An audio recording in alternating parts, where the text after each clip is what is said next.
Mesdames et messieurs, bonjour et bienvenue dans ce tour d'horizon des titres des journaux parvenus à la rédaction de votre télévision Dabaro TV. Et on démarre par le quotidien Dabaro qui nous donne à l'issue ce matin libération de Rekiat Madougou, Joël Aïvo et compagnie, la négociation, l'option que les démocrates doivent privilégier. Ndali, une femme retrouvée morte dans un puits à Maré-Boro.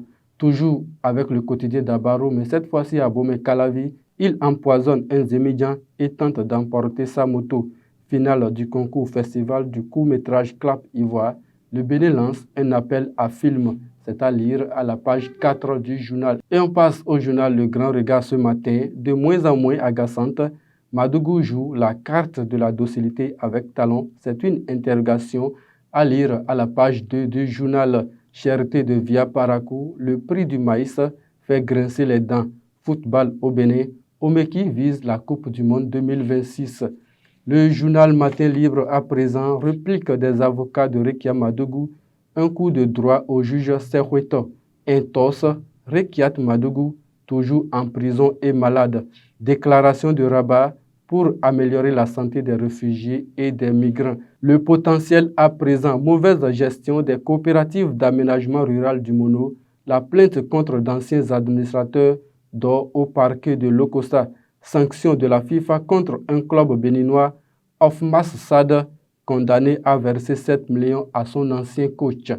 Initiative Parlement ouvert au Bénin, la 9e législature s'ouvre davantage aux populations. On retrouve le matinal qui nous donne à l'issue ce matin infrastructure sportive, bientôt un stade international à Parakou, organisation du Hadj au Bénin, nécessité de maintenir le cap des réformes. Le quotidien Fraternité qui placade en manchette ce matin, après un financement de 28 milliards de la BOAD, Vallée de l'Ouémé, l'ultime opportunité de développement. Déclaration et paiement des cotisations sociales aux travailleurs, la CNSS informe et sensibilise les pharmaciens. Les 4 vérités à présent. La criette, machine à broyer les opposants du président Talon. Le procureur Mario Metonou répond. L'intégralité de l'entretien du procureur spécial qui dévoile la politique pénale du gouvernement est à lire dans les colonnes du journal Les 4 vérités. Élection professionnelle au ministère du Travail et de la fonction publique, le ministre Adidjatou Matis lance la campagne électorale.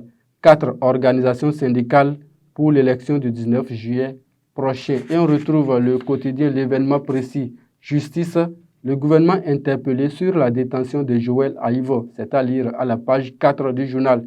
Interpellation et diverses sanctions contre la mauvaise gouvernance. Korogoné encourage Talon à accélérer la lutte. Vie des partis politiques, Moël Bénin en congrès ordinaire le 2 septembre prochain. La nouvelle tribune à présent, justice au Bénin, la criette et les doutes sur son indépendance. Assemblée nationale, le député Sodjinou interpelle le pouvoir sur la détention de Joël Aïvo. La cime de l'info pour finir cette revue des titres, Sénégal, le discours intégral du président Macky Sall qui met fin au débat sur un 3e mandat. Exploitation illégale de carrière, 4 Chinois et un Béninois devant la criette. Drame à Siratou, une femme retrouvée morte dans un puits. Ce sera tout, mesdames et messieurs, pour cette revue des titres de ce mercredi 5 juillet 2023. Merci de nous avoir suivis. Retrouvez-moi demain.